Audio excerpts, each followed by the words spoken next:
2022년 새해 이민년 아침에 인사드립니다. JTBC 시사토크 아나운서 김문정입니다. 올해를 검은 호랑이의 해, 흑호해라고도 하는데요. 시청자 여러분 모두 힘차게 도약하는 한 해 되시길 기원하겠습니다. 시사토크 역시 새해에도 변함없이 우리 지역의 시사 이슈를 쉽게 풀어 여러분과 나눌 텐데요. 오늘은 올해 우리 지역의 주요 현안들을 두루 살펴보고자 합니다. 전라북도 강승구 기획조정실장 최영호 변호사 두 분 함께합니다. 어서 오세요. 예, 안녕하세요. 예. 이민년 새해가 밝았습니다. 변호사님 혹시 한 해를 떠나 보내고 새해를 맞으면서 개인적으로 목표나 계획 같은 거 세우셨나요? 제가 사실은 뭐 새해 시작하면서 계획 같은 건 잘 안 잡는데 예. 그래도 이제 뭐 가정을 꾸리다 보니까 제 첫째가 내년에 이제 초등학교에 입학하거든요. 예. 예, 아이가 잘 적응했으면 하는 바람입니다. 네, 좋습니다. 이렇게 개인으로서는 각자 새 희망을 갖고 목표와 계획들 세우셨겠지만 사실 그 어느 때보다 어려운 시국 속에서 맞은 새해가 아닐까 싶습니다. 전라북도 차원에서도 이미 많은 구상들이 있을 텐데 올 한 해 전라북도 어떤 각오로 도정 운영할 계획인지 먼저 들어보겠습니다. 실장님 얘기해 주시죠. 네, 아무래도 지금 코로나 상황이 유감스럽게도 계속 좀 나쁜 상황이 유지되고 있습니다. 지금도 매일 약 100여 명 내외로 확진자가 발생하고 있는데요. 그래서 첫 번째로 이런 안전한 일상을 우리 도민들한테 빨리 돌려줘야 되기 때문에 효율적인 방역을 추진하고 또한 또 그렇다고 해서 우리가 성장 동력을 잃으면 안 되거든요. 그래서 좀 저희들이 혁신과 선점으로 이런 산업을 육성하는데 먼저 코로나 방역과 관련해서는 저희들이 좀 도민분들의 많은 협조가 필요합니다. 그래서 좀 지금 현재 사회적 거리 두기를 강화해서 추진을 하고 있는데 이런 효율적이고 강력한 방역을 추진하다 보면은 이제 거리두기를 강화하다 보면 우리 소상공인들이 많은 고통을 당하고 있지 않습니까? 그래서 이런 효율적인 방역을 추진함과 동시에 어떻게 하면 고통을 받고 있는 우리 소상공인들을 도와줄 수 있는가? 그래서 즉 민생 경제를 어떻게 활력화시킬 수 있는가? 그것을 동시에 추진해 보도록 하겠습니다. 또한 일반 우리 전라북도 핵심 시책에 있어서는 이제 저희들이 화두를 잡고 있는 게 혁신과 선점입니다. 기존 주력 산업 분야가 있습니다. 우리 도에 그런 예를 들어서 삼락농정이라든가 이제 예행 체험 1번지로 대표되는 관광, 그다음에 또 이런 새만금 이런 기존 주력 산업 분야에 대해서는 혁신을 통해서 계속 성장 동력화해 가고 또한 미래 신산업, 탄소라든가 풍력 그리고 그린 수소 등 재생에너지 또 전기차 등 친환경 모빌리티 분야에 대해서는 저희들이 선점을 통해 가지고 우리 전라북도가 코로나 상황에도 불구하고 성장 동력을 잃지 않도록 그런 시책을 좀 계속 추진해 나가도록 하겠습니다. 예. 아마 올해도 많은 분들의 새해 소망은 바로 잃어버린 일상을 되찾는 게 아닐까 싶은데요. 벌써 새해째 맞는 코로나 시국 여전히 혼란스럽습니다. 철저한 방역도 지속적으로 필요하겠고 그 가운데 단계적으로라도 일상을 회복하기 위한 노력, 이제는 구체적으로 내놔야 할 때가 아닌데요. 행정에서는 어떤 방안 생각하고 계신지요? 예, 이제 저희들이 거리두기 앞서도 말씀드렸지만 거리두기를 강화하다 보면 여러 가지 고통을 많이 받고 있어서 제일 중요한 게 거리두기가 완화가 돼야 되는데 그 중에서 제일 중요한 핵심이 확진자 수입니다. 그런데 이 확진자 수를 일정한 수 이하로, 기준 이하로 떨어뜨려야 되는데 제가 어떤 전문가들을 만나 보더라도 또 예를 들어서 지사님이 총리 산하 위원이시거든요. 그런 회의에 우리나라 최고의 전문가들이 참여해서 하는 회의에 제가 이제 수행을 해서 가서 들어봤는데도요. 결국은 기본입니다. 기본적으로 기본적인 방역 즉 마스크 착용이라든가 자기가 좀 증상이 있을 때는 신속한 진단 검사라든가 이런 기본 수칙을 지킬 때만 우리 숫자가 줄어들 수 있고 또 두 번째로 중요한 게 백신 접종이고요. 또 이런 상황을 계속 이렇게 상황이 계속 유지가 되다 보면은 앞서도 말씀드렸지만 소상공인들이 거리두기 강화로 피해를 보고 있기 때문에 무한정 그분들의 희생만을 저희들이 강요할 수는 없습니다. 그래서 저희들이 이런 일상 회복을 추진함과 동시에 그 소상공인들이 버텨나갈 수 있도록 좀 중앙 정부에서 이제 많은 현금 지원을 하고 있지만 그래도 좀 사각지대가 있습니다. 그래서 우리 전라북도에서는 좀 자체 사업을 좀 추진을 하려고 하는데 그것은 좀 말씀을 좀 드리도록 하겠습니다. 구체적으로. 그래서 먼저 작년에 저희들이 행정명령으로 인해서 좀 고통을 받은 소상공인들이 좀 있었습니다. 그 다음에 그런 영업 제한을 받지 않았는데도 불구하고 좀 간접적으로 피해를 입은 분들, 즉 전세버스 종사자라든가 택시 종사자, 그다음에 여행사들은 영업 제한을 받지 않았는데도 아무래도 사회적 거리두기로 이 유동인구가 적다 보니까 또 이렇게 사람들이 관광도 가지 않다 보니까 좀 큰 피해를 입었는데 이런 분들에 대해서 중앙정부 지원 이외에 저희들이 약 7만 3천 개 업체가 됩니다. 이런 업체에 대해서 저희들이 일괄적으로 80만 원씩 지원해서 전액 도비로 600억 원을 지원할 계획이고요. 또 저신용자라든가 자영업자 등 소상공인에게 긴급 자금과 금융 비용 경감 약 자금 892억 원을 지원하려고 합니다. 또 코로나 때문에 아무래도 온라인을 통해서 쇼핑하는 게 많아지고 있는데 우리 소상공인들은 어떤 플랫폼을 스스로 만든다거나 그런 걸 구축하여서 온라인 판매하는 게 굉장히 힘듭니다. 그래서 저희들이 그분들이 좀 쉽게 이런 온라인 판매에 접근할 수 있도록 스마트 상가라든가 스마트 슈퍼 등을 적극 육성하고요. 또 지역사랑 상품권도 자체적으로 약 160억 원을 지원해서 발행을 하고 또 영세상인 분들에 대해서 카드 수수료도 약 11억 원을 지원하는 등 우리 영세 상공인들이 코로나로 인해서 겪는 고통을 조금이라도 좀 덜어주기 위해서 계속 노력해 나가도록 하겠습니다. 예. 너나 없이 힘든 시간들이었지만 그래도 함께 연대하면서 잘 버텨내고 이겨온 덕분에 이렇게 또 2022년 새해를 맞이하면서 또 한 번 희망을 이야기해보는 그런 시간을 갖게 됐는데요. 최 변호사님, 우선 작년 한 해 이 전북을 돌아보면 어떤 일들이 좀 떠오르시나요?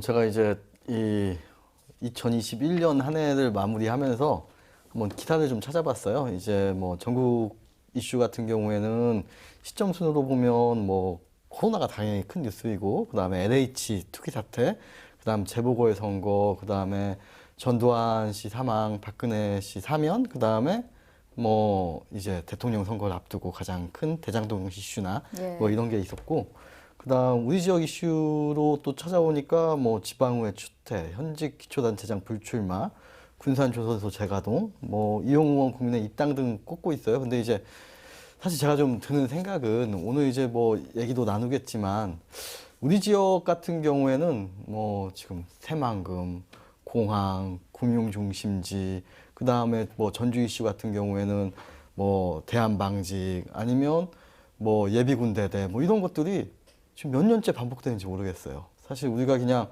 지금 작년이 올해 같고 내년도 올해 같은 이런 일들이 너무 반복되다 보니까 우리가 좀 뭔가 잘못 가고 있구나, 좀 이런 생각이 좀 들더라고요. 예. 행정 차원에서도 많은 시간과 품을 들여서 노력을 했지만 아쉽게도 좀 성과가 묻혀서 빛을 보지 못했던 그런 현안들이 있었다면 실장님께서도 얘기해 주시죠. 예, 뭐 여러 가지가 또 있을 수도 있죠. 뭐 잘 된 일이 있으면 또 좀 미흡한 부분도 있을 수가 있는데요. 그 중에서 대표적인 부분이 좀 지금 현재 코로나 시국에서 우리가 공공의료의 중요성을 절실히 느끼지 않습니까? 그런데도 불구하고 남원 공공의대 설립 문제가 장기간 표류되고 있는 것에 대해서는 이유를 불문하고 저희들이 상당히 심각하게 좀 유감스럽습니다. 그래서 굉장히 좀 이런 부분에 대해서는 현재 코로나가 진행되고 있으니까 이런 부분에 대해서는 이제 국회에서 법이 오랫동안 계류되고 있는데요. 이런 문제가 좀 빨리 좀 풀려야 하는데 좀 신속하게 풀리지 못해서 좀 아쉬움으로 좀 남는 분야입니다. 예. 이렇게 다사다난했던 전북을 다시 한번 되돌아보면서 올해는 그럼 어떤 현안들에 더 집중해야 할지, 또 당장의 시급한 과제는 무엇인지 본격적으로 이야기 나눠보겠습니다. 반가운 소식부터 먼저 이야기해 봐야겠죠. 전라북도 예산이 이제 9조 원 시대로 성큼 다가서게 됐습니다. 작년에 비해서 8.1% 늘어난 8조 9,368억 원의 국가 예산 확보했는데요. 예산 확보 과정에서 어려움은 없었는지, 또 주요 예산들이 구체적으로 어떻게 편성되고 활용 활용될 예정인지 먼저 간략하게 얘기해 주신다면요. 먼저 어려움을 말씀하셨는데요. 이제 이게 2000년대 이전에는 사실 국가 예산이라는 것이 중앙정부에서 전부 중앙정부가 사업을 만듭니다. 그래서 소위 n분의 1이라고 하는데요. 그냥 인구수라든가 어떤 기준에 의해서 시도한테 일방적으로 배정을 하는 거죠. 그래서 사실 뭐 지자체에서는 그거 받아가지고 또 돈은 그걸 받아서 시군한테 중앙정부가 만든 기준에 따라서 시군에 내려주면 됐거든요. 이제 그래서 2000년대 이전에 어떻게 보면은 지자체에서 예산 확보 그런 개념이 자체가 없었습니다. 근데 이제 그 이후에 좀 예산 확보 이 시스템이 좀 바뀌어가지고 지방정부가 사업을 만들어서 이제 좀 어떤 건 공모도 하고 공모라는 것은 중앙정부가 신청을 받아서 그 중에서 초이스를 하는 거고요. 또 아예 공모도 안 하고 지방정부가 스스로 사업을 만들어서 제출을 해서 이제 소위 예산 투쟁입니다. 이제 예산 투쟁을 하는 건데 이제 그 과정에서 상당히 뭐 여기서 다 말씀드리지 못할 어려움이 많이 있습니다. 그 중에서 제일 어려운 게 이제 도지사의 역할입니다. 사실 저희들 이제 예산 승기가 이렇게 됩니다. 예산 시스템이 이제 바로 이제 올 1월부터 내년도 2023년도 국가 예산 확보 전쟁이 시작이 되는데요. 한 5월 달까지는 부처가 예산을 만듭니다. 이제 기재부가 부처한테 실링이라고 하는데요. 일정액을 주면은 부처가 그 돈을 가지고 예산을 편성하는데 이제 그 단계에서부터 우리 도가 많은 예산을 확보하기 위해서 이제 실무자라든가 실국장들이 가는데 아무래도 저희들이 가면은 그쪽에서 이제 좀 수용성이 좀 떨어집니다. 그런데 그래서 이제 지사님이 도지사께서 좀 어려운 사업 그런 사업들을 좀 골라가지고 이제 상반기부터 올해 상반기부터 바로 가셔야 됩니다. 2, 3월부터 처음 단계는 부처 단계에서는 장차관들 필요하면 국장들을 만나고요. 또 이제 5월이 지나면 그 예산이 부처에서 이제 기재부로 넘어가거든요. 그러면 이제 기재부는 쉽게 말하면 이제 칼질하는 부처입니다. 기재부는 절대 쉽게 증액을 시켜주지 않고 부처에서 보낸 예산을 또 삭감을 하거든요. 그래서 그 부분에 있어서는 이제 또 그것도 마찬가지입니다. 저희들이 100번 가는 것보다 지사님이 한 번 가시는 게 훨씬 더 효과가 있거든요. 그래서 상당히 좀 그때부터 같은 5월부터 계속 뭐 작년과 같은 경우에도 한 30여 차례에 걸쳐서 좀 장차관을 만난다거나 기재부 또 기재부는 국장부터 만나야 됩니다. 국장부터 만나고 차관까지 만나고 또 이제 그게 거기서 끝나냐 그게 아니죠. 이제 국회로 넘어갑니다. 이제 10월 정도에는 9월 이후에 국회에 넘어가서 이제 10월부터 본격적인 심의에 들어가는데요. 거기서 또 이제 저희들이 삭감을 당하지 않아야 되고 또 두 번째로 기재부가 반영시켜주지 않은 사업을 국회 단계에서 새롭게 반영시키려면은 아무래도 또 지사님이 또 고생을 좀 하셔야 됩니다. 그래서 당 대표를 만나다든가 국회의원 그다음에 여러 가지 여야를 만나고 그런 좀 친분 관계가 있는 의원들을 만나가지고 사정도 하고 읍수도 하고 해서 이제 예산을 확보하게 되는데요. 이제 마지막에는 결국은 마지막에 가서는 문자와 이제 SNS 저희들이 예산을 확보하는 데 있어서 결국은 또 요즘 SNS가 있기 때문에 이제 좀 문자라든가 카톡을 좀 지사님이 많이 활용하신다. 왜냐하면은 예산 막바지 단계가 되면 핵심이 이제 기재부의 의견입니다. 아무리 부처에서 국회의원들이 요청을 해도 기재부가 노하면 예산이 성립하기가 상당히 어렵습니다. 그런데 이제 그러다 보니까 그분들이 전화를 꺼놓거나 안 받죠. 근데 이제 문자라든가 죄송하지만 특정 뭐 SNS나 카톡 같은 것은 어쨌든 들어가거든요. 그래서 저희들이 그 넣는 시간까지 고려를 합니다. 예를 들어서 그분들이 조금 저희들이 국회 직원들을 파견을 하거든요. 그래서 그분들이 언제 쉬는가, 그분들이 언제 식사를 하는가 그런 걸 좀 국회에서 상주하고 있는 직원들이 저희들한테 통보를 해줘가지고 그 순간을 활용해서 저희들이 문자다 봤자 아무 필요가 없습니다. 결국 이제 지사님이 열심히 이제 소위 이제 문자하고 이제 카톡을 넣는 거죠. 그래서 결국은 마지막에 이제 쉬운 사업은 이제 어차피 반영이 되는 거고요.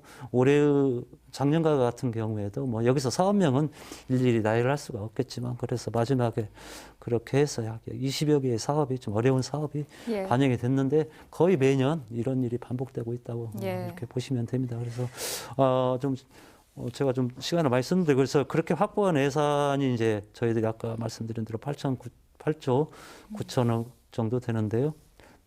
올해는 그래서 올해 투자할 사업이 융복합 미래 신산업에 한 7,200억, 그다음에 우리 스마트 중심의 농생명 산업이 1조 4,573억 원, 역사 문화 예술 분야 등 여행 체험 1번지 2,400억 정도, 그다음에 우리 새만금 관련 예산이 1조 4천억 정도, 그다음에 도로 철도동 SOC 기반 시설이 1조 1,018억 정도를 투자할 계획입니다. 예. 예, 이 예산 결정 과정에서 그 어떤 이루어지는 노력들의 이면을 조금 본 것 같은 그런 느낌이 드는데, 변호사님도 국회에서 일했던 경험이 있으신 걸로 알고 있는데 예산 확보 과정이나 결정 관련해서 해주실 만한 얘기들 있을 것 같아요. 이제 뭐 사실은 이 지역 예산인 거죠. 사실 기초지자체나 이 광역지자체에서 예. 사업 편성을 하고 여기서 사업안이 좋아야 사실 국회에서 통과가 되는 거예요. 나중에 기재부도 당연히 통과가 되는 거고. 그래서 사실 이제 정치, 국회에서 하는 일들은 사실은 굉장히 보조적인 역할인 거죠.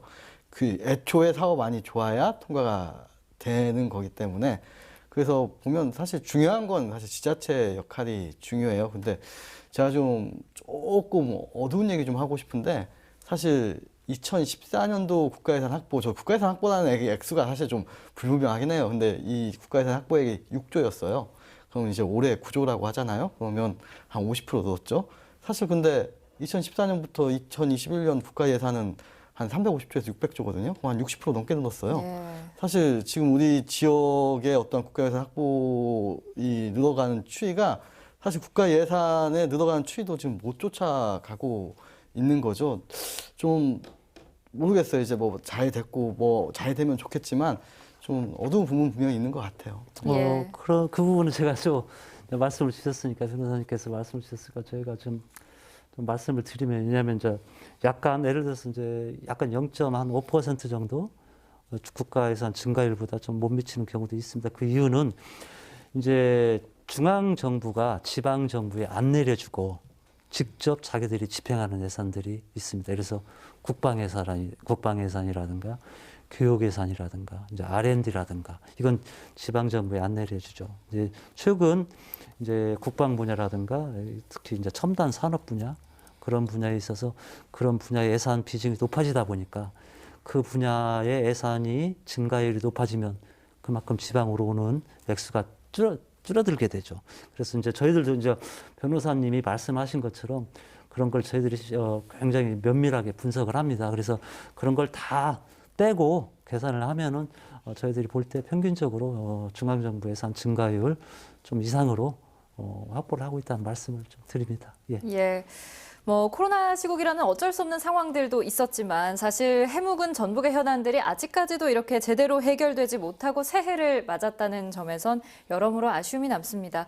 먼저 코로나로 인해서 더욱 주목받았던 현안이 있죠. 바로 공공의대 설립 문제, 그리고 역시 뜨거운 감자였던 제3금융도시 지정과 관련해 관련 뉴스 영상 먼저 본 뒤에 이어가겠습니다. 작년 1월 보도 내용입니다. 정부가 지난해 전북 혁신도시를 자산운용 중심의 금융도시로 조성하겠다고 밝혔지만 후속 조치는 여전히 불투명한 상황. 김성주 의원은 서울과 부산 금융중심지도 실패했다는 평이 나오는 마당에 그보다 더 여건이 척박한 전북이 어려움을 겪는 건 당연하다고 말했습니다. 때문에 총리실 등과 긴밀하게 협력하고 자산 운용사들이 올 수 있도록 법적, 제도적 정비에 나서겠다고 밝혔습니다. 혁신도시법이나 국가균형법 발전법 상에 민간 금융 기업들이 이전했을 때 줄 수 있는 혜택을 구체적으로 담을 계획입니다. 또 올해 금융위원회가 추진하는 지역 특화 금융산업 육성 방안 연구 결과를 주시하고 지자체와 생활 여건과 근무 여건 개선에도 힘을 모으겠다고 말했습니다. 또 다른 현안인 공공의대에 대해서는 지역을 넘어 대한민국 모두를 위한 거라며 보다 구체적인 일정을 제시했습니다. 백신과 치료제가 속도를 내는 만큼 빠르면 3월 또는 4월에는 공공의대법 심의에 착수하겠다고 밝혀 늦어도 상반기에는 후속 일정이 가시화할 것으로 보입니다. 야당도 원천적 반대 입장은 아닌 것으로 보이니까 일단 의협하고 충분히 그 사이에 좀 대화를 좀 해서 반대 목소리를 좀 누그러뜨리고 추진하려고 합니다. 김 의원은 의사협회 반대에 대해서는 국민의 생명을 위한 일을 일부의 반대로 중단할 수는 없지 않느냐고 반문했습니다. 민주당의 대선 공약이자 총선 공약이지만 수년째 터덕거리고 있는 금융중심지 지정과 공공의대 문제가 올해는 전환점을 맞을 수 있을지 지켜볼 일입니다. 약 1년 전이죠. 2021년 1월에 보도된 뉴스였습니다만 두 현안 모두 해결되지 못한 채로 해를 넘겼습니다. 우선 공공의대 문제부터 구체적으로 얘기 나눠보죠. 서남대 폐교 이후에 공공의대 될 듯 안 될 듯 계속 문제를 끌어왔는데 이와 대비돼서 일사천리로 진행됐던 사업이 있습니다. 바로 전라남도의 한국에너지공과대학교인데요. 2022년 3월 개교를 목표로 신입생 모집 진행했고 각종 특혜도 제공한다. 이런 소식들이 들려오는 가운데 전북의 공공의대는 아직 첫 삽도 못 든 상황입니다. 물론 이 둘을 단순하게 비교하기는 어렵겠지만 지역민 입장에서는 참 답답하게 느껴지는데 어떻게 보시는지 들어보겠습니다. 먼저 실장님 얘기해 주신다면요. 네, 말씀하신 대로 저도 답답합니다. 저 뉴스가 작년 1월 뉴스 아닙니까? 그러면 됐어야 되는데 이게 지금 한번 과정을 한번 설명을 드려보겠습니다. 이게 지금 남원 공공의대를 만들려고 저희들이 20대 의회 때도 저희 국회의원들이 중심이 돼서 발의가 되었거든요. 그다음에 거기서 통과가 안 되어가지고 자동 폐기됐고 또 21대 국회가 들어서자마자 작년 20년 6월에 저희들이 발의를 했는데 문제가 기억하시겠지만 그해 여름에 정부에서 이제 의대 정원과 관련해가지고 저희 의사협회가 좀 충돌이 있었는데 납득이 좀 안 가는 부분이지만 그분들이 그래서 이제 보건복지부하고 대한의사협회하고 좀 이야기를 하다가 합의문을 만들었습니다. 그런데 그 합의문에 좀 제가 그대로 좀 읽겠습니다. 이것은 좀 중요한 부분이기 때문에 그 합의문을 만드는데 보건복지부는 의대 정원 확대, 이제 여기가 문제입니다. 공공의대 신설 추진을 중단하고 의대 정원 확대까지는 괜찮은데 여기 왜 우리 공공의대 시설 추진이 중단했는지 우리 도민 여러분들께서는 도저히 납득이 안 가실 겁니다. 그래서 중단하고 문제는 또 코로나19 안정화 이후 이제 제가 여기까지만 읽겠습니다. 의정님 이제 대화를 한다 이건데 첫째 의대 정원 확대하고 공공의대 신설하고는 관련이 없습니다. 왜냐하면 저희가 만들려는 남원 공공의대는 서남대가 폐교될 때 49명의 학생이 있었거든요. 그때 폐교될 때 남았던 49명을 활용해가지고 공공의대를 만들기 때문에 이건 의대 정원을 확대하는 것이 별개의 문제입니다. 정원 확대가 아닙니다. 두 번째 또 문제가 되는 게 사실 이거 만들 때만 해도 저희들 사실 코로나가 이렇게 오래 갈지는 몰랐지 않습니까? 그래서 어쨌든 코로나가 끝나고 저희들도 논의하면 되겠지 했는데 문제는 지금 그 누구도 코로나19가 언제 끝날지 장담할 수가 없습니다. 그런데 계속 언론에서 보도했듯이 지금 공공의료 인력 때문에 얼마나 심한 고통을 국민들이 겪고 있고 또 병실이 부족하고 또 간호사가 부족하고 의사가 부족해서 고통을 겪고 있는데 이게 국회에서 보건복지위에서 상정된 지 지금 2018년 기준으로 따지면 횟수로 5년째입니다. 올해까지 이제 2022년이면 5년째인데 5년째 보건복지위도 통과를 못하고 있다는 것은 우리 동인뿐만 아니라 다른 분들이 볼 때도 도저히 납득이 가지 않는 일이라고 봅니다. 그래서 저희들은 앞에 의원님께서도 말씀하신 바와 같이 정치권과 협력해가지고 또 저희들이 설득할 부분을 설득을 해서 올해도 이 남원 공공의대가 빨리 좀 입법화 돼가지고 정상적으로 추진될 수 있도록 노력을 좀 하도록 하겠습니다. 예, 좋습니다. 변호사님 의견도 한번 들어보겠습니다. 제가 지난번에 전공의 부족 사태에서 아마 서남대 의견을 좀 얘기를 하다 나왔을 거예요.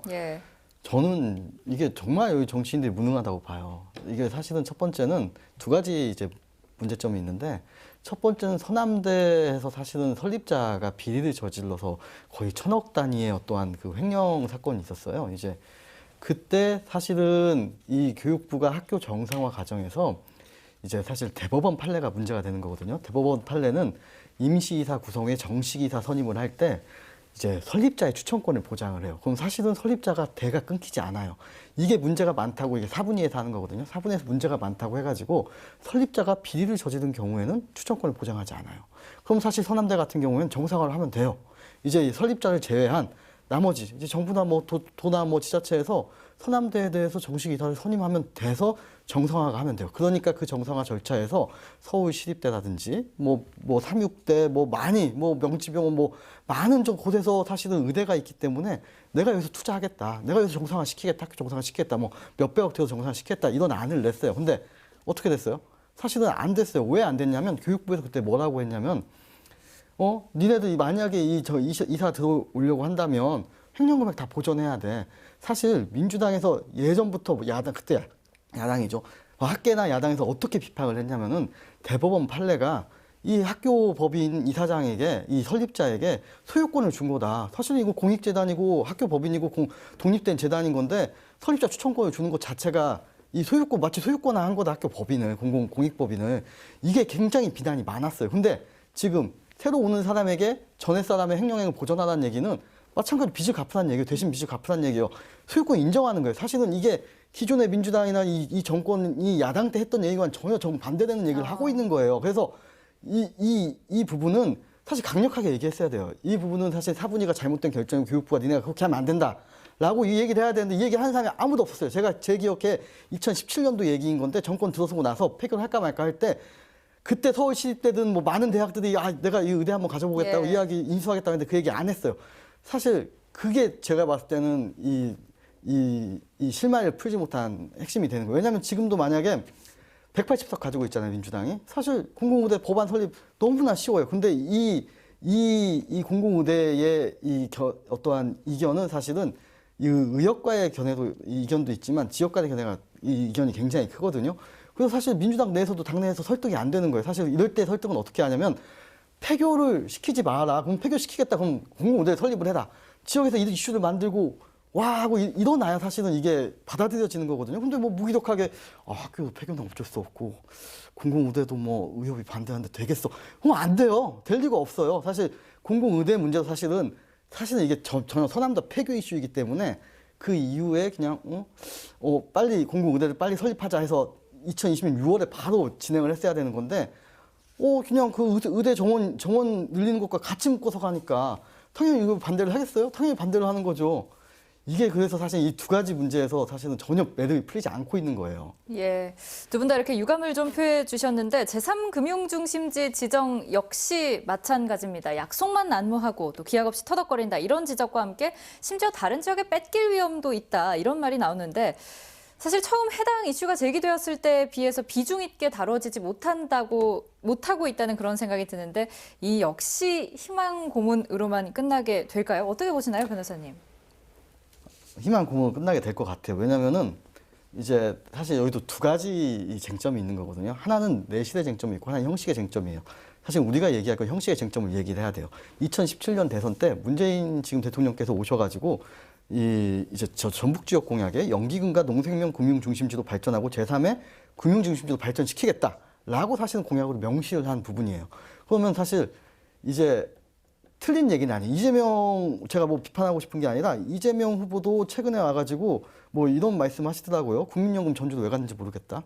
사실은 여기가 이 제3의 금융 중심지로 되는 거의 핵심은 사실은 이 국제 경쟁력과 글로벌화예요. 사실 거기에 있는 여건이 또 맞냐 이걸 보는 건데 사실 우리가 가지고 있나? 뭐 다들 그냥 의문점을 가지고 있는 거예요. 그럴 때 사실 여기서는 어떻게 해야 되냐면 약속을 지켜라.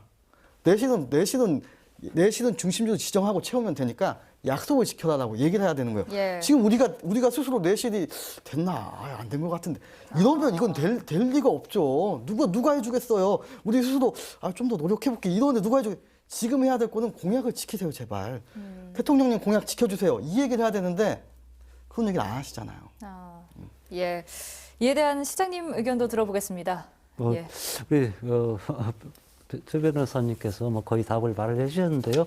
이제 그런 공약을 지켜라. 그 부분은 이제 정치 분야의 문제이기 때문에 저희들이 안 하는 건 아닙니다. 그래서 동네 정치권과 협력을 해서 이건 분명히 대통령 공약이 맞습니다. 그래서 얼마 남지는 않았지만 반드시 대통령 공약이 좀 지켜지도록 계속 정치권과 협력해서 저희들도 뭐 모든 수단을 동원해서 계속 투쟁해 나갈 것이고요. 두 번째는 이제 변호사님 또 현실적으로 아까 말씀하신 이런 준비의 문제, 그건 또 저희들이 또 준비도 해 가야 되거든요. 그래서 이 과정을 또 한번 말씀을 드리면은 이 금융위에서 저희들을 한번 중심지로 대통령 공약이기 때문에 저희들도 검토를 해지 않습니까? 금융위도 부처인데 검토를 했어요. 전문 관료들이죠. 그러면 이제 사실 전문 관료들이 피해 나갈 때 써먹는 방법 중에 하나가 용역입니다.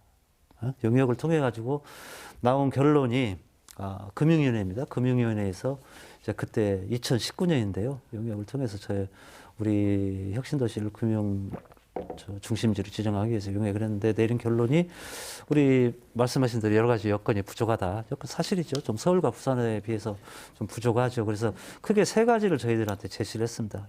인프라가 부족하니까 인프라를 만들어라. 그다음에 금융 모델도 좀 구체화를 하라. 그다음에 이행계획 제시와 성과도 제시해라 해가지고 저희들이 좀 양면 작전을 좀 쓰고 있습니다. 그래서 정치적인 부분으로 접근을 하고, 두 번째는 또 이런 걸 공고를 했는데 전혀 저희들이 가만히 있으면 안 되거든요. 그래서 구체적으로 인프라와 관련해서는 우선 작년에 저희들이 국민연금공단 이 사업을 완공됐고요. 또 전북 테크 비즈센터를 우리가 도가 만들었습니다. 그래서 금융타운의 모습을 좀 갖춰지고 있고요. 또 전북 국제금융센터를 우리 도 스스로 만들어서 2024년에 준공을 목표로 추진 중에 있습니다. 또 금융 모델 구체화를 위해서는 저희들이 국가균형발전위원회라든가 국민연금 등과 협력을 해가지고요. 국제금융 컨퍼런스인 지니 포럼을 좀 매년 개최하고 있습니다. 그래서 이런 걸 통해 가지고 글로벌 네트워크를 지속적으로 강화해서 금융도시 모델을 좀 구체화해 나가려고 합니다. 그 다음에 또 세 번째 그쪽에서 내건 조건이 이제 이행계획 제시 및 성과인데요. 그래서 저희들이 좀 글로벌 금융기관을 유치를 하기 위해서 노력한 결과 SSBT라든가 BNY 멜론, SK증권 등 6개의 금융기관을 현재까지 유치를 했습니다. 그래서 말씀하신 바와 같이 이런 여건을 좀 충족시키면서 우리 스스로 충족시키면서 또 정치적으로 접근할 분야는 정치적으로 접근해가지고 좀 이 금융도시 우리 금융 중심지에 버금가는 금융 도시를 좀 육성해 나가도록 저희들이 계속 정치권과 협력해서 노력해 나가도록 하겠습니다. 예, 앞으로 더 내실화해 나가겠다는 말씀으로 듣겠습니다. 다음 현안도 짚어보겠습니다. 1년 전 시사토크 첫 출발부터 함께했던 그러나 한참 해묵은 현안, 바로 새만금 얘기도 안 해볼 수 없겠죠. 이 새만금 국제공항 조기 착공은 어떻게 되어가고 있는 건지, 정권이 바뀌거나 혹은 그렇지 않더라도 타 지역의 현안들에 밀려서 또 유야무야 되는 건 아닌지 우려되는데, 실장님 이에 대해서 어떻게 보시나요? 예, 우리가 김제공항에 트라우마가 있죠. 예, 김제공항 하기로 했는데 이제 무산되고가 있는데 이번 격으로는 좀 다르다고 생각합니다. 저희들이 현재 국토부에 정부 이제 계획에도 반영이 됐고요. 지금 예산도 올해 같은 경우 이미 200억 원이 반영이 됐습니다. 그래서 국토부 문제는 이제 착공의 시기라고 봅니다. 저희들은 국토부의 기본 계획은 설계를 해가지고 이제 설계해서 2023년에 착공을 해서 2028년에 완공하는 계획인데 저희들은 이 설계를 함과 동시에 공사를 추진하는 방식이 있습니다. 이게 대부분의 사업은 설계가 끝나야 이제 본공사를 시작하는데 한쪽에서는 설계를 하고 한쪽에서는 동시에 공사를 하는 방식을 턴키 방식이라고 합니다. 근데 새만금이 그게 가능한 게 새만금은 일단 민원이 없습니다. 저건 국가 땅이잖아요. 예를 들어서 저런 대단위의 사업을 일반 대지에서 한다면은 민원 해결이라든가 토지 보상하는 데만 해도 몇 년이 걸릴 텐데 우리 새만금은 그게 없습니다. 그래서 설계와 동시에 바로 착공이 가능하기 때문에 그런 턴키 방식으로 좀 사업을 추진해 줄 수 있도록 국토부를 지금 수년째 설득 중에 있습니다. 그래서 계속 아직 결론은 내려지지 않고 있지만 올해도 예산이 200억이 반영된 만큼 빨리 저희들이 사업을 추진해 가지고 조기에 착공해서 대통령이 바뀌었다고 해서 이런 우리 도에서 우리 도민들이 염원했던 약 20여 년간 이렇게 끌어오고 있는 사업을 대통령이 바뀌었다고 해서 이 사업을 좀 원점으로 돌린다거나 그런 일은 있을 수가 없다고 생각하고요. 또 있어서도 예. 안 된다고 생각합니다. 그래서 문제는 공사는 하는데 얼마나 빨리 착공해서 우리 전북 지역에 빨리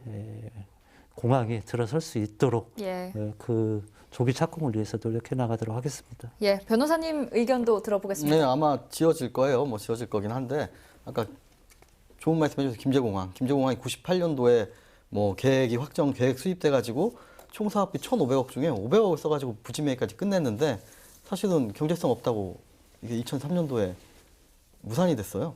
네, 근데 사실 지금 이제 이 새만금 관련해서도 지금 환경부는 철새 이동 경로다. 뭐 환경적으로 좀 여건 문제가 있는 것 같다. 그 다음에 지금 이제 시민단체 쪽에서는 뭐 군산 공군기지 제2활주도 뭐 이런 얘기를 하더라고요. 저도 사실 잘 모르겠어요. 잘 모르겠는데 이거 빨리 어떻게 보면 여기에 대해서 도가 뭐 이 부분에 대해서 빨리 해명하고 빨리 이 의혹을 넘기지 않으면 또 뭐 아주 작은 가능성이 불씨가 좀 살아있을 수는 있으니까 조심하셔야 될 것 같아요. 예. 네, 하여튼 그런 여러 가지 또 아무래도 이제 여러 가지 다양한 변호사님 말씀대로 이런 사업을 추진하다 보면 우리 다양한 도민들의 목소리가 있을 수 있습니다. 저희들은 그런 걸 항상 경청하고 또 저희들이 나름대로 대화도 하고 토론도 하면서 할 테니까 우리 도민 여러분들이 좀 바람이 있다면 의견이 다를 수는 있습니다. 하지만 또 이 오랫동안 우리 도민들의 염원이기 때문에 만약에 좀 협조를 해주셔가지고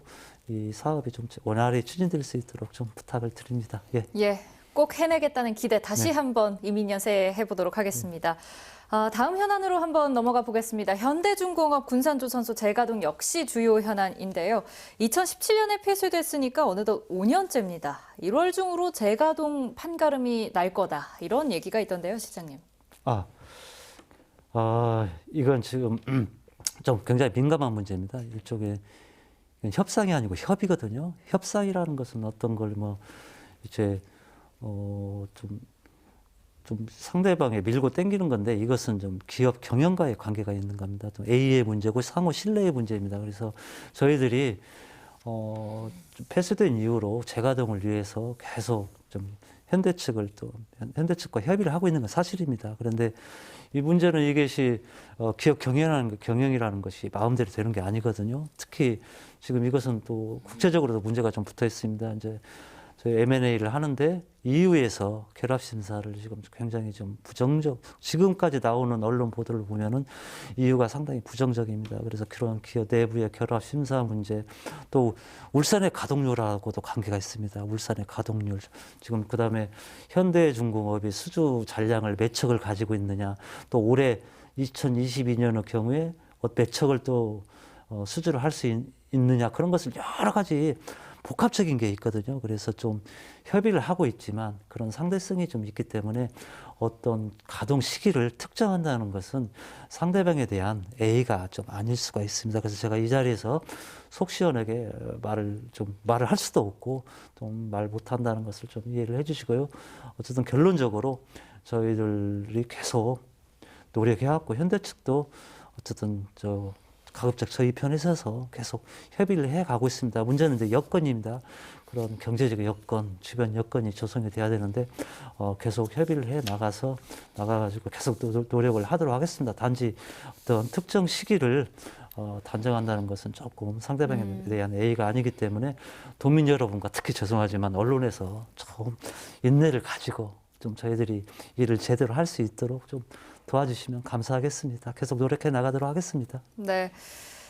내로라 하는 대기업이 발을 빼면서 나타난 지역의 위기, 일자리를 비롯해서 지역 경제에 미치는 파장이 매우 컸는데요. 변호사님 어떻게 보시나요? 사실은 좀 충격적이죠. 사실 뭐 여기 대기업도 없고 기업도 없다고 하는데 뭐 대기업 더 오라고 못할 망정 있는 기업도 나간 거잖아요. 사실 뭐 GM 문제도 그렇고 현대중공업 문제도 그렇고 사실 그래요. 현대중공업도 처음 애초에 생겼을 때부터 굉장히 정치적인 고려에 의해서 만든 거거든요. 그러면 정치적인 고려에 의해서 못 나가게 했어야 돼요. GM도 사실 지방선거 전에 본인들이 철수 결정을 한 거예요. 그때 당시 산업은행이 GM에 대해서 투자를 얼마 하겠다, 보조금 얼마 주겠다 이런 얘기를 할 때 사실은 공장이 3개가 있어요. 저희 창원, 저기 부평, 그 다음에 군산이 있었어요. 사실 근데 거기서 군산 공장을 떼는 거예요. 사실 좀 상식적인가요? 그때 국가에서 여기에 대해서 보조를 어떻게 할 것이냐 이 협의를 하고 있는데 지방선거 전에 GM만 나간 거예요. 현대중공업도 대통령이 후보 시절 몇 번이나 와가지고 현대중공업 살리겠다 했는데 지금 못 하고 있는 거잖아요. 뭐 모르겠어요. 저는 이게 되게 좀 우리 현실을 좀 반영하는 거라고 생각을 해요. 뭐 대기업이 없네, 뭐 유치하겠네가 아니라 지금 있는 것도 없어지는 마당이 사실 우리 현실이다. 그런 생각이 들더라고요. 예. 다음 현안도 살펴보겠습니다. 4차 산업혁명의 가속화와 더불어서 환경 문제로의 관심이 좀 높아지면서 탄소 중립 실현에 대한 목소리도 높아졌고 또 관련한 미래 신산업을 어떤 지역에서 선점할 수 있을 것인지 치열한 눈치 싸움도 있는 것으로 아는데 대표적으로 탄소 산업과 수소 산업이 있죠. 전북은 얼마나 준비가 되어 있나요? 네, 먼저 탄소 산업을 말씀드리겠습니다. 탄소 산업은 우리 전라북도가 현재 선점을 해서 전국에서 제일 먼저 발빠르게 움직이고 있는데 구체적인 내용을 말씀드리면 먼저 아마 지방연구원이 예를 들어서 지방 R&D 기관이 이제 탄소융합 기술원이죠. 그것이 바로 국립 탄소융합 기술원으로 작년에 격상이 됐습니다. 아마 이런 사례는 굉장히 드문데요. 그래서 이제 이 한국탄소산업융합기술원이 전주에 있지 않습니까? 그래서 이걸 모태로 해서 저희들은 국가 탄소산업 컨트롤 타워 역할을 좀 하고 있고요. 또 국내 유일의 탄소 소부장 특화단지라고 있습니다. 그래서 지정을 받아가지고 앞으로 이 탄소사업의 밸류체인을 구축할 수 있는 기반을 마련했습니다. 그래서 앞으로는 이런 기반을 중심으로 해서 자동차라든가 항공기, 선박 등이 모빌리티 분야를 비롯한 탄소 소재 5대 산업이 있습니다. 그래서 이런 5대 산업을 중심으로 해서 탄소 산업을 계속 육성해 나가겠고요.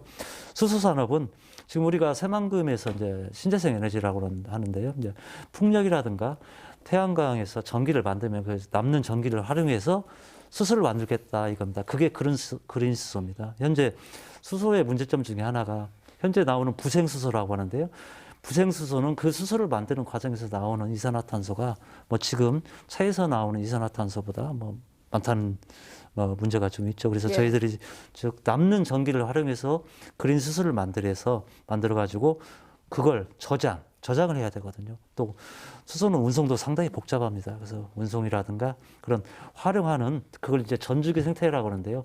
그런 수소의 전주기 생태계를 새만금과 우리 전주 완주 수소 시범도시를 연계시켜 가지고 그런 수소도 산업도 적극적으로 육성을 해보도록 하겠습니다. 예. 변호사님 생각도 들어보겠습니다.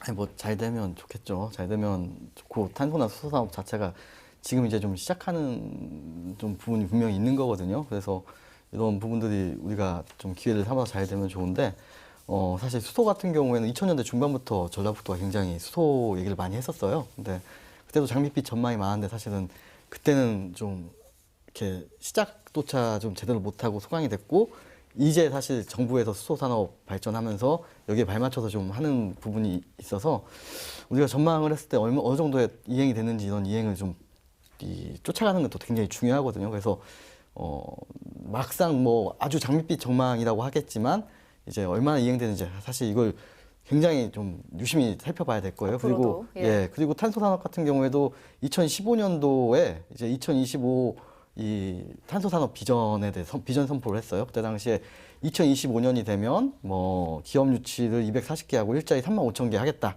이렇게 얘기를 하셨었거든요. 근데 지금 2020년 현황 같은 경우에는 한 2,600명 정도 탄소산업 종사자가 있어요. 그래서 아주 지금 많이 커 나가야 되는 거 2025년까지 그 목표를 맞추기 위해서는 뭐 부단히 노력을 좀 해주셨으면 좋겠습니다. 부연 말씀드리면 그래서 저희들이 기업 유치를 하려면 부지가 필요하거든요. 그래서 지금 효성 옆에 전주 일각이죠. 효성 옆에 국가산단을 지정을 받았습니다. 그래서 조만간 LH에서 착공을 해가지고 그런 좀 더 많은 기업과 인력을 유치할 수 있도록 소위 탄소 클러스터를 좀 조성해 나갈 계획입니다. 예, 좋습니다. 이렇게 현안 얘기들 많이 나눠봤는데요. 무엇보다 올해를 큰 변화의 기점으로 삼고자 하는 혹은 삼아야 하는 이유는 바로 3월에 대통령 선거 그리고 6월에는 지방선거가 치러지는 해이기 때문입니다. 변호사님, 후보들에게 전북은 어떤 의미가 돼야 할까요? 또 전북은 어떤 후보를 선택해야 할까요? 후보들에게 전북은 사실은 뭐 굉장히 많은 고정표가 있고 그래서 일종의 한쪽 당은 뭐 잡아놓은 물고기, 한쪽 당은 뭐 노력해도 뭐 표가 안 나오는 곳 아마 이렇게 생각을 하실 거예요. 그리고 후보들에게 사실 이쪽 지역이 이제 누가 되든 잘 모르겠지만 누가 되든 향후에 이쪽 지역이 중요한 지역이 돼야 돼요. 근데 사실 인구도 적고 뭐 사실 표 계산을 할 거 아니에요? 대선에서 표 계산하면 인구도 적고 크게 큰 비중이 아니기 때문에 크게 생각을 하지 않을 가능성이 높아요. 여태까지도 그래 왔고요. 번번이 여기서 뭐 하겠다고 했지만 제대로 된 건 별로 없잖아요. 사실 그 이유가 클 거예요. 정치적인 부담감이 없으니까. 본인이 여기서 뭘 하든 안 하든 정치적인 부담감이 없으니까 사실은 안 하게 되는 거거든요. 우선순위에 밀리게 되는 거고요. 우리가 좀 현명하게 좀 판단을 해야 될 거예요. 예. 정말 말씀하신 대로 현명한 선택들이 눈에 보이는 결과를 가져올 수 있었으면 좋겠습니다. 대통령 선거도 있지만 지방 선거도 있지 않습니까? 물론 뭐 당 차원에서는 비슷하게 어떤 구도를 잡을 수도 있겠지만 이에 대해서는 어떻게 보시는지요? 뭐 지방 선거 사실 이제 지자체장이라는 게 우리 지역을 사실은 이제 이끌어 나가시는 분들이잖아요. 뭐 저는 평가를 할 때 그 부분이 제일 중요하다 생각해요. 지금까지 잘해왔으면 계속 믿어주는 거고 못해왔으면 바꾸는 거다. 예. 이런 확고한 유권자로서의 신념이 좀 있어야 될 것 같아요. 어떤 주권의식을 좀 더 네. 굳건히 할 필요가 있다, 확고하게 할 필요가 있다, 이렇게 들어보겠습니다. 앞서 다루지 않았던 현안들이지만 뭐 세계 잼버리 대회나 지역경제 활성화 방안들 사실 못다한 이야기들 참 많은데요. 올해 그래도 이런 것들은 의미가 있었다 싶은 현안 있다면 어떤 것 꼽고 싶으세요, 변호사님? 저는 현안보다 좀 정리해서 좀 말씀을 드리자면 예. 아마 지금 이제 현재 그 지사님께서 2014년도에 그 얘기를 한번 하셨어요. 후보 시절에 소득 2배 올리고 인구를 300만을 하겠다. 사실은 이게 우리 지역을 어떻게 보면 객관적으로 평가할 수 있는 가장 큰 잣대거든요. 근데 이제 GRDP라고 지역 내 총생산을 보면 이제 우리가 사실은 밑에 그 제주나 대전, 그다음에 광주, 부산, 대구를 두고 있어요. 광역 자체로. 근데 이게 지역 내 총생산은 배수타고나 되어 있으면 이 광주 외에 전남 지역에 공장이 많이 있으면 전남이 높고 광주가 낮아지는 현상이 있거든요. 그래서 광역 단위로 이렇게 좀 묶어서 보면, 그러니까 우리가 얘기하는 뭐 전남, 광주, 대구, 경부, 울산, 부산, 경남 이렇게 묶어서 보면 사실 지금 전주가 1인당 총 1인당 총 생산이 2,900만 원대예요. 근데 전국 평균이 3,700만 원대고 제주도는 원래 우리 전북보다 한참 높았어요. 예. 항상 높았는데 2020년도 코로나 영향으로 제주가 밑에 있어요. 지금 2020년도만. 네. 그럼 총생산 중에 어느 지역도 전북보다 낮은 지역이 하나도 없어요. 사실 우리는 예전부터 그 생각을 했죠. 딴 데는 모르지만 충북이나 강원은 우리 밑에 좀 깔고 간다고 생각을 했는데 예. 강원도 지금 우리보다 낮아진 적이 없고 충북 같은 경우에는 1,000만 원 이상이 높아요. 더 위기가 된 거네요. 계속 사실은 소득도 계속 어떻게 보면 가장 하위권에 계속 머물러 있고 실질적으로 명필 상품만 꼴찌인 것 같아요. 인구 같은 경우에도 우리가 사실은 2014년도에 187만 정점을 찍고 지금 179만이 무너져서 178만, 올해 180만 무너지고 올해 또 179만도 무너졌어요. 지금 180만 무너지고 그러니까 딴 데 다 줄지 않냐 이렇게 얘기할 수 있어요. 다른 지역 다 줄고 있긴 하거든요. 전체 인구가 2019년, 2020년 대비해서 2020년부터 전체 인구가 줄고 있어도 전체 주는 건 많은데 또 비교를 해보면 2014년 대비 비교를 해보면 우리가 감소폭이 제일 커요. 예. 사실 지금 우리 현실을 어떻게 보냐. 자, 좋다, 잘하고 있다 얘기할 수 있지만 객관적으로 소득이나 인구에서 너무나 이 감소폭이 크고 우리가 너무나 이제 명실상부한 꼴찌가 돼가고 있는 과정을 보면서 우리가 지금 현실을 어떻게 직시해야 될지, 이 현실을 어떻게 직시해야 될지부터 사실은 좀 곰곰이 생각해 보셔야 될 것 같아요. 예, 그래서 인구 감소폭 같은 경우에는 이건 이제 기준년들을 어느 몇 년도로 잡느냐에 상당히 좀 차이가 있습니다. 그래서 기준연도에 따라서는 저희들이 감소폭이 제일 크다고 말씀하셨는데 그건 기준연도에 따라서 좀 다르고요.